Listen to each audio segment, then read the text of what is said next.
You ready to get to work?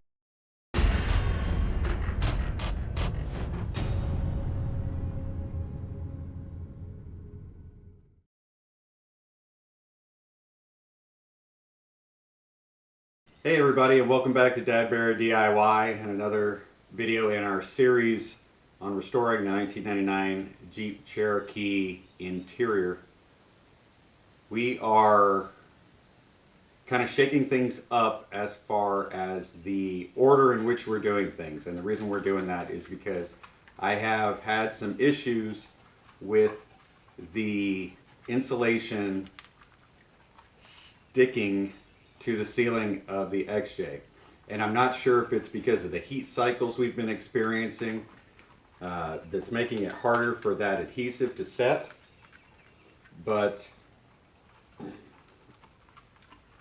I figured I needed to get this headliner recovered and reinstalled sooner rather than later. So we're going to recover this headliner, and then I will replace the panel which has fallen inside, the insulation that has fallen inside, and then we'll install the headliner to help keep it in place. So not the order that I had hoped to do this, and the weather has been, like I said, back and forth. We've had some nice dry decent days, and then we've had some just really muggy breezy days. I had actually hoped to do this outside, but we've got a breeze today that's just going to make spraying adhesive, I think, ineffective. So we're in the garage. I'm really sorry about the mess, but we are going to knock this out. I'm hoping that the problems we've had with the adhesive and these insulation panels does not transfer to what we're doing here, because we're using the same adhesive. But I think by having it sitting like this and letting the fabric rest on it while it cures and sets should provide decent contact, and we don't have to worry about it falling out. So the material that we're going to be using is a black neoprene, like a wetsuit material that I picked up at Joann Fabrics. And this is a very thin neoprene. This is, for those of you that wear wetsuits, this is not even spring suit material. This is like, maybe, if any of you remember the old body glove bathing suits back in the early 90s, this is probably closer to that. It's less than a 1/16 of an inch. So not so heavy, but it has the flexibility to be able to stretch around some of the contours that we've got here, and being neoprene, it's an extra layer of foam, which is good for insulation. So that's what we're going to use. I bought 3 yards of it. I don't expect to use 3 yards of it on this. I expect to have some left over to take care of the visors that we've got. So we're going to get started. Again, I'm sorry about the mess in the garage, but and the breaking up the order in which we were going to do things, but this is just the way I think it's going to have to be done to make it easier to get this in and have that insulation on the ceiling stay where it's supposed to stay. So that's what we're going to do. Thank you for checking out the video. If you've watched the other videos in this series, I really appreciate it. We've had some hiccups, but we're going to keep going. And do me a favor, hit that like, subscribe, and notification bell, and share the video if you know somebody that you think might like this content. It helps keep the channel going. I mean, I do this.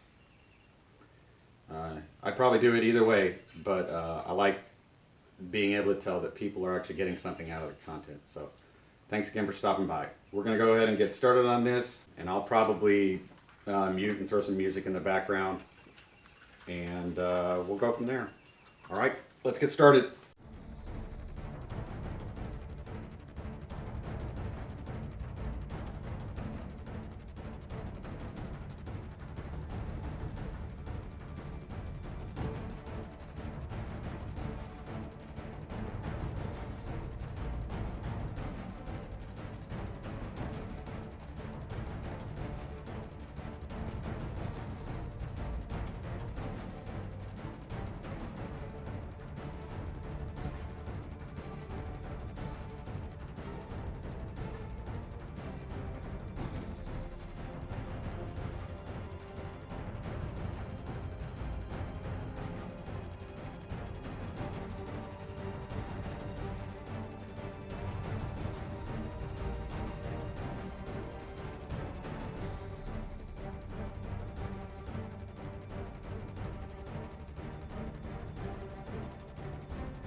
Now I have already come through here with a brass wire brush, and I've scraped all the old foam off, and I've wiped it down to try to get as much dust off it as possible. You're not going to get everything, but I've tried to get as much as I could. Since I'm not outside, I'm going to go ahead and wear a respirator because this adhesive stinks and it can't be good for your lungs. Door's open, but I still don't want to take any chances. So I'm going to start by spraying this side here, and then we're going to come back and we're going to spray that side of the fabric, and then we're going to start bringing it over. I'm going to start at the front. When I start to bring it over, I'm going to start at the front, make sure I get it as flat as possible, and then work my way down to the point where we're getting toward the speakers, the rear speaker mounts. So that's my plan.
the front part came out pretty easy.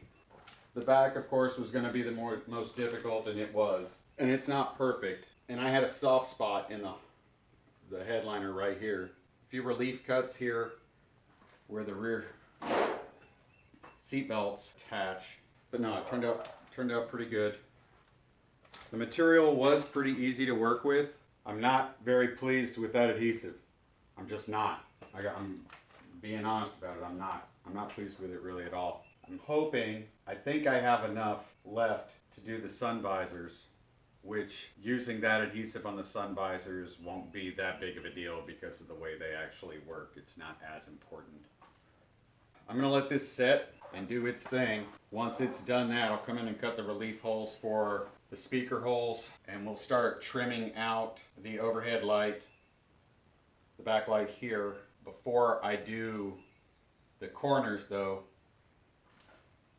I'm going to go ahead and trim around, and we'll put a little bit of adhesive on the back side here at the front and the back. I may trim to the line because that's the way it was originally from the factory. Here, you got a couple of tabs in the headliner, like there's one there. This is where they hold on to the edge of the roof. Right there, cut those out. But otherwise, I want to make sure that I get a good adhesive stick on the underside of the front here, and the back gets covered by trim, so that shouldn't be an issue. But the front doesn't, so I want to make sure that it's taken care of well. There we go. I will, of course, follow up with anything that comes up and ends up being a challenge. So this is not what I wanted to do. I wanted to have somebody else do this, but even the pain in the butt that this was to do is better than what it was going to cost to have somebody else do it. There's a couple spots here you can see where there were scuff marks, and there was a puncture hole right there, and you're able to see that, but it's still going to be a lot better having this cover on there than nothing at all. Anyway, I hope you liked the video. If you saw something or you have a recommendation, like say this doesn't work and I have to do this again, if you've got any tips or tricks, other than obviously using if you have a recommendation for a different adhesive, please let me know. And just put it in the comments and I'll get back to you on it. I appreciate you guys watching this video. Again, sorry about the environment. The shop's a mess, and this has not gone the way I knew this project was going to suck. Doing this interior, it has fulfilled that promise every way so far. From what it would have cost to have somebody else do it, to the weather not being always cooperative, making it a harder work environment, and again, having to do jobs that I didn't particularly want to do myself. So, but we're going to get it done. This is definitely, I mean, I could have spray painted it and it would have looked better than what it did before. So, you know, maybe next time, if there's a next time, that's the way to go. Spray it with truck liner, you know, truck bed liner, and stick it up there. I don't really like that, but since this is a black top versus the gray, I think what I will do though is the speaker covers, I am going to clean those up and we'll paint those black. I'm not going to do anything to the overhead light, but the speaker covers, yeah, maybe. Alright, thanks guys for watching the video. Remember, hit that like, subscribe, and notification bell. I know you guys can't see my face right now, so and come back and check us out and see how the progress is going. Until then, take care of yourselves, take care of each other, and always, always be safe. And I will see you on the other side. But until then, I should go.